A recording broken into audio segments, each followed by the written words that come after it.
So, what did I learn from Magnus Carlsen at this point in my career?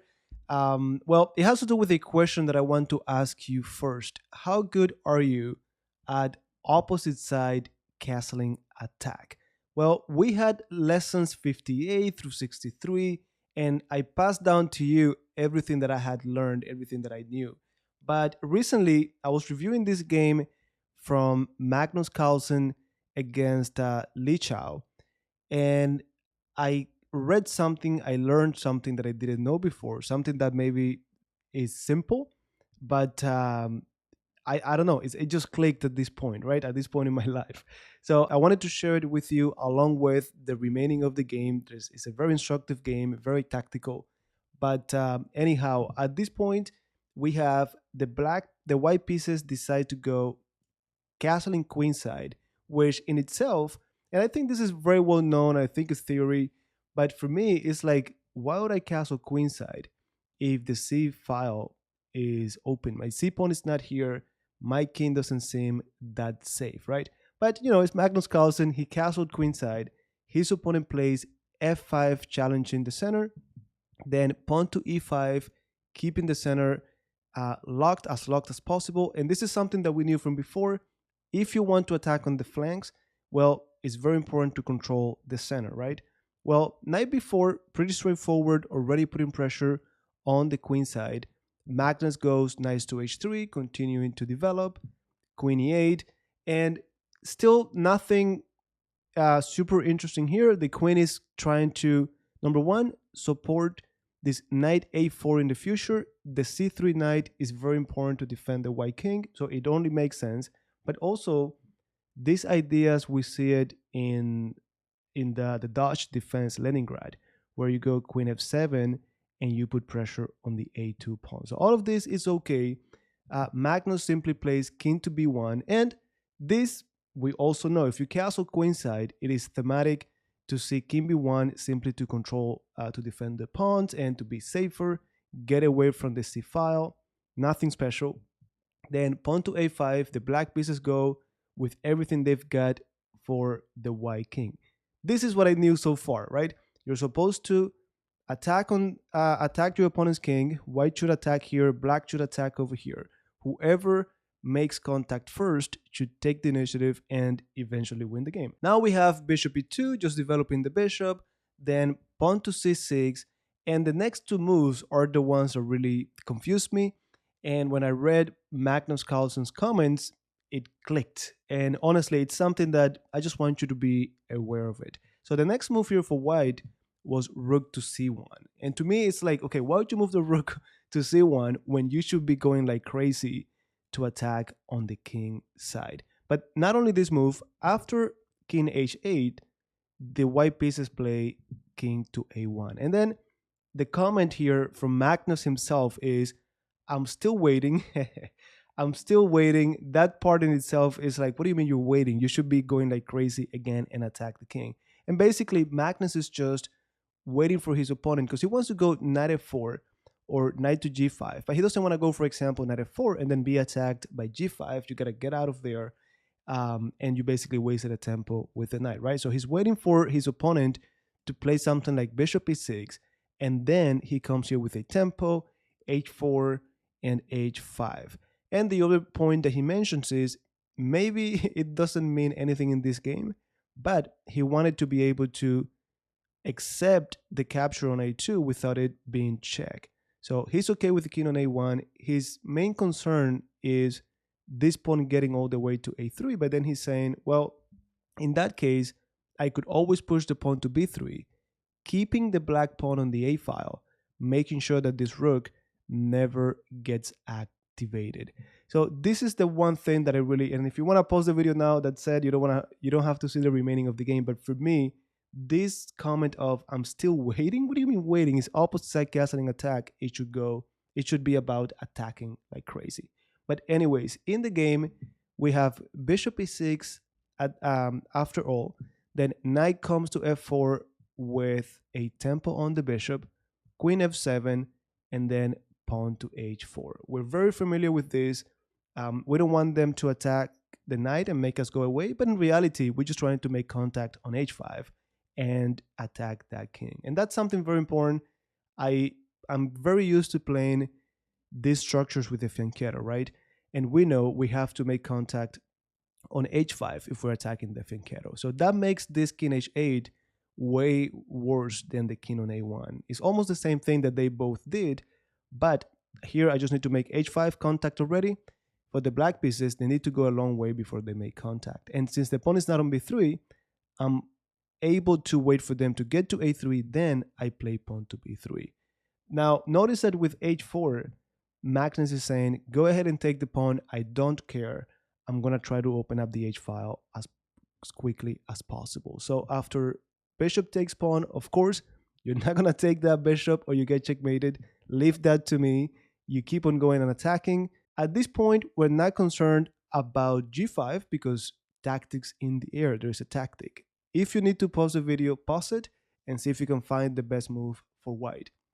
Of course, we're talking about knight g6, fork, and if you take, finally the file is open and I'm hitting your queen as well.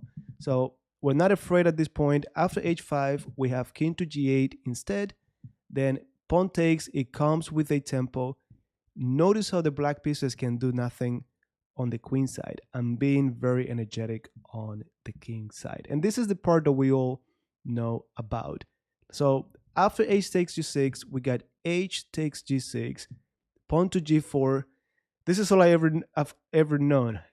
Push, open up lines to expose the king, and when your pieces are active, they're open lines, tactics are going to be in the air. So after g4, we got bishop b3, just trying to play a4 and a3. They won't be able to accomplish anything unless they open the a file.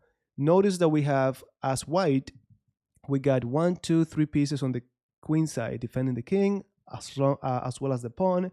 The black pieces have 1, 2, and well, the pawn is coming down, right? Now, after bishop b3, we have a very nice move here by Magnus, and feel free to, again, pause the video and pretend like you're the one playing this game. How would you continue? Well, very nice move, bishop d1, not only eliminating attackers, but this bishop is clearing the way for the queen to go to the h file. So bishop d1, queen is going to incorporate itself to the king side, threatening checkmate. We have a4.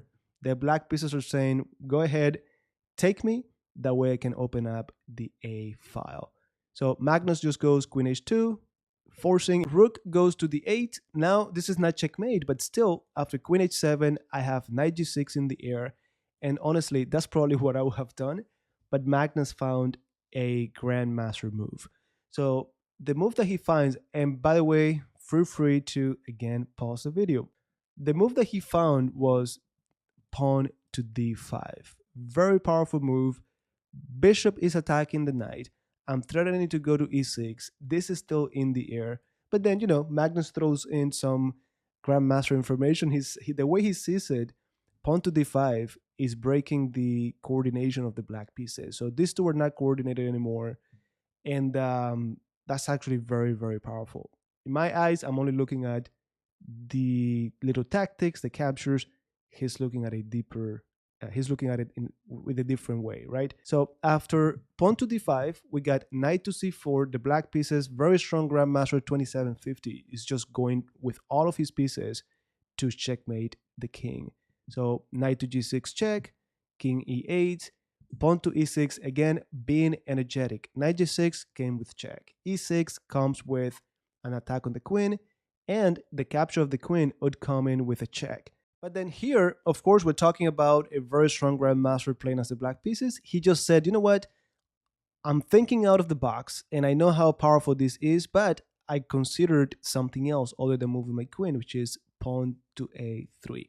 Now, this is a great moment for all of us to pause the video. This is what I did. I was reviewing the game, and I said, wait. Critical moment. Now I'm the one playing Li Chao. Let me give myself 10, 15 minutes to calculate everything. At the very least, it is a great exercise for me to practice visualization and calculation and so on.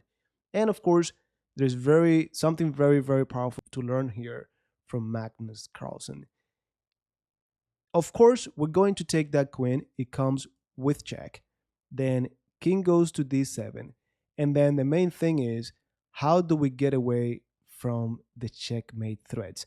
A takes b2 is coming. Like, for example, if I had played, let's say, bishop b3, there is already checkmate into moves for the black pieces. Black pieces could go a takes b2. Don't forget, it is a double check. Whenever you hear the word double check, the king needs to move. There's no blocking, there's nothing. You get out the way, and of course, this is checkmate, right? So instead, Magnus had to find a way to get all of these pieces away from their king, basically. And if he needs to give the queen back, he'll give it back, right? So again, I trust you pause the video. The way he continued was knight to e5.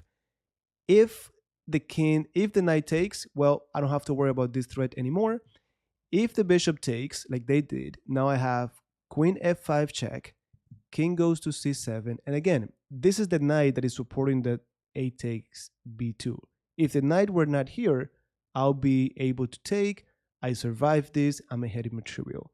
So how do I do it? Well, queen takes e5, check. Knight needs to take.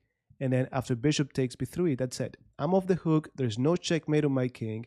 And I'm still winning by 4 points. Of course, after a takes b2, king takes, knight d3 check, you get my rook. But now we get to a position that is basically an endgame. Rook, rook, knight, knight, and then I got 2 bishops for the price of a rook. Not to mention my pawn so close to promotion. So this is how Magnus went from super complicated position to an endgame where he's better. And this is something I tell my students all the time. When you're attacking your opponent's king, like in this case, for example, you're attacking that king so much. Sometimes they forget to switch gears. It doesn't mean you have to checkmate the king. It's not the only way. If you could just grab a couple pawns, if you could grab a piece and exchange, then switch gears, go to an endgame where you are better. And that's how you convert the game. So after, again, knight d3, get my rook. Now here we have king c8. You might be asking, well, why didn't they do something else, right? Like taking this pawn or taking this pawn. The thing is, there's so much going on. Bishop f4 is in the air. Taking the pawn on f7, well, I take and then I'm hitting f7. So in the game, Li Chao just played king c8, d takes e6, b takes e6, f4, and of course, forget about taking this pawn because then there is a very simple fork. So at this point, the black piece has resigned. And again, very complex game. I'm pretty sure you could look at it again 10 times and you're going to learn something new. You could use it to calculate and exercise that. I just wanted to transmit to you this idea of Magnus Carlsen saying, I'm still waiting. What do you mean waiting, man? But anyways, rook c1, just waiting for the right moment to unleash that attack on the black pieces. h4, and once he started, he did not stop. So there you have it. Let me know in the comments if you found this useful or maybe too fast or not deep enough. Let me know in the comments, and that way I know how I should approach future content. So with that said, see you next time.